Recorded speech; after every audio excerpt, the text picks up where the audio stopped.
Hello friends, welcome to our YouTube channel. आज के इस वीडियो के अंदर हम बात करने वाले हैं टॉप म्यूचुअल फंड कंपैरिजन के बारे में, जहां पर आपको दोनों ही स्मॉल कैप फंड कैटेगरी के मैं म्यूचुअल फंड बताने वाला हूं, जिसका मैं कंपेयर करूंगा। यहां पर पहला fund Quant small cap fund, दूसरा Nippon India small cap fund, दोनों ही काफ़ी टॉप कैटेगरी के म्यूचुअल फंड हैं, जिसमें काफ़ी तगड़े जो है काफ़ी अच्छे रिटर्न्स देखने को मिल जाते हैं एंड अपनी पोजीशंस में दोनों ने ही काफ़ी अच्छा परफॉर्मेंस किया हुआ है। तो यहाँ पर हम देख लेते हैं दोनों के रिटर्न्स। तो यहाँ पर क्वांट म्यूचुअल फंड ने 5 साल में 38% के रिटर्न दिए हुए हैं, but Nippon India small cap fund ने 31% के रिटर्न दिए हुए हैं। अगर आप शॉर्ट टर्म के लिए देख रहे हो तो यहाँ पर क्वांट म्यूचुअल फंड काफ़ी अच्छे रिटर्न दे रहा है, बट अगर आप लॉन्ग टर्म के लिए देख रहे हो तो निपॉन इंडिया म्यूचुअल फंड ने काफ़ी अच्छे आपको रिटर्न बनाकर दिए हैं।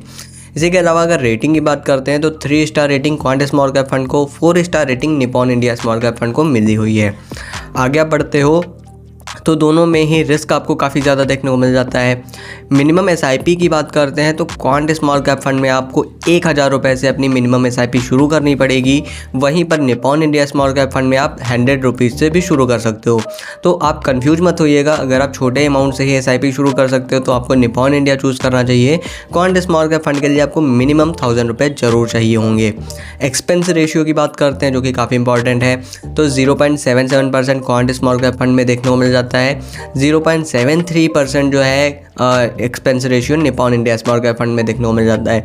तो कम एक्सपेंस रेशियो आपको निपॉन इंडिया कैप फंड में देखने को मिलता है, वहीं पर क्वांट में आपको ज़्यादा देखने को मिल जाता है। एनएवी की बात करते हैं तो 254 रुपये क्वांट स्मॉल कैप फंड में देखने को मिलता है, निपॉन इंडिया कैप फंड में 158 रुपये देखने को मिल जाता है। तो Nippon India small cap fund यहाँ पर आपके लिए ज़्यादा बेटर होगा। फंड स्टार्टिंग की बात करते हैं तो 2012 में Nippon India small cap fund launch हुआ था, वहीं पर 2013 में quant small cap fund launch हुआ था। दोनों ही म्यूचुअल फंड 10 साल से ज़्यादा पुराने हैं, तो कोई दिक्कत वाली बात नहीं है। फंड साइज़ की बात करते हैं तो 15,664 करोड़ का fund size quant small cap fund का है, वहीं पर Nippon India small cap fund 45,000 crore का है। तो दोनों ही फंड साइज काफ़ी बड़े हैं, बट निपॉन इंडिया का फंड साइज जो है वो काफ़ी ज़्यादा बड़ा है, क्वांट स्मॉल कैप फंड से भी 3 टाइम्स ज़्यादा बड़ा है।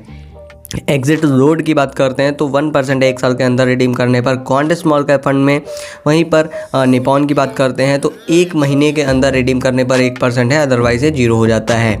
आगे बढ़ते हो, रिटर्न्स आप देखते हो 1 साल में क्वांट स्मॉल कैप फंड ने 68% के रिटर्न दिए हुए हैं, 3 साल में 48%, 5 ईयर्स में 38% के। वहीं पर Nippon India small cap fund ने 1 साल में 57%, 3 साल में 39%, 5 ईयर्स में आप देखोगे 31% के रिटर्न है। प्रोज एंड कॉन्स की बात करते हैं तो क्वांट स्मॉल कैप फंड ने काफ़ी अच्छे अपने रिटर्न्स बनाकर 1 साल, 3 साल, 5 साल में दिए हैं एंड सेम चीज़ आपको Nippon India small cap fund में भी देखने को मिल जाती है। इसी के अलावा अगर आप आगे बढ़ते हो तो यहाँ पर अपने बेंचमार्क को दोनों ही फंड ने बीट किया हुआ है, जिसका अल्फ़ा आपको 11.17% क्वांट स्मॉल कैप फंड में देखने को मिल जाता है। Nippon India small cap fund में जो आपको अल्फ़ा देखने को मिल जाता है वो 10.4% है। दोनों ने ही काफ़ी अच्छे रिटर्न्स बनाकर अपने बेंचमार्क को बीट करते हुए दिखाया है। दोनों में ही लोअर एक्सपेंस रेशियो देखने को मिल जाता है, ये चीज़ भी आपको ध्यान रखनी है। Nippon India small cap fund के कॉन्स की बात करते हैं तो यहाँ पर आपको कुछ खास देखने को नहीं मिलता है, but quant small cap fund में अगर आप 10 साल का डाटा देखते हो तो काफ़ी जो है एवरेज रिटर्न थोड़े से कम देखने को मिल जाते हैं। इसी के अलावा आप आगे बढ़ोगे तो आपको टॉप होल्डिंग देखने को मिल जाते हैं, जिसमें क्वांट स्मॉल कैप फंड की बात करते हैं जिसने रिलायंस इंडस्ट्रीज़ में 9.9% का इन्वेस्टमेंट किया हुआ है, IRB इंफ्रास्ट्रक्चर में 3.9% है, जियो फाइनेंशियल सर्विसेज में 3.4% है। निपॉन की बात करते हैं तो ट्यूब इन्वेस्टमेंट ऑफ इंडिया में 2.8% है, HDFC बैंक लिमिटेड में 1.6% है, वोल्टैम्प ट्रांसफार्मर्स में 1.5% है। इसी के बाद आगे आप देखते हो तो फंड मैनेजर की डिटेल्स आपको देखने को मिल जाती है, कितना एक्सपीरियंस है, क्या एजुकेशन है, आपको हर एक चीज़ यहाँ पर देखने को मिल जाएगी। तो अब बात आती है कि आखिर हमें किस म्यूचुअल फंड में इन्वेस्टमेंट करना चाहिए।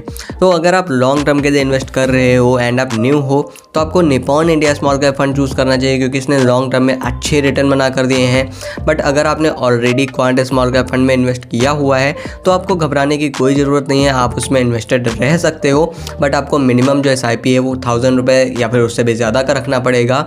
Nippon India cap small cap fund में आपको 100 रुपये से ही शुरू करने का एक ऑप्शन मिल जाता है। बात करते हैं SIP की। अगर आप SIP करते हो 5000 रुपये से शुरू करते हो तो यहाँ पर मैं आपको एक एग्जाम्पल के लिए यहाँ पर दिखा देता हूँ। 20% के रिटर्न मैं लेकर चलता हूँ, चूँकि दोनों ही फंड में 20% से ज़्यादा रिटर्न देखने को मिल रहे हैं। बट अगर हम 20% ही एक्सपेक्ट करते हैं तो आप देखोगे 20 सालों में आप जो पैसा इन्वेस्ट कर रहे हो वो 12 लाख रुपए है।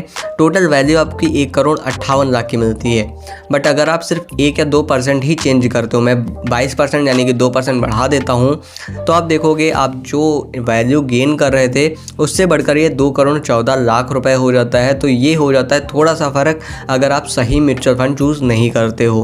उम्मीद करूँगा मेरा यह वीडियो आपको पसंद आया होगा। आपके कोई सवाल रहते हैं तो वो भी आप हमसे कमेंट बॉक्स में पूछ सकते हैं, उसके ऊपर हम एक डेडिकेटेड वीडियो बनाकर आपको आंसर देते हैं। मेरा यह वीडियो कैसा लगा हमें कमेंट बॉक्स में ज़रूर बताएं। इसी तरह की इंटरेस्टिंग वीडियोस देखने के लिए हमारे चैनल को सब्सक्राइब करें। धन्यवाद दोस्तों।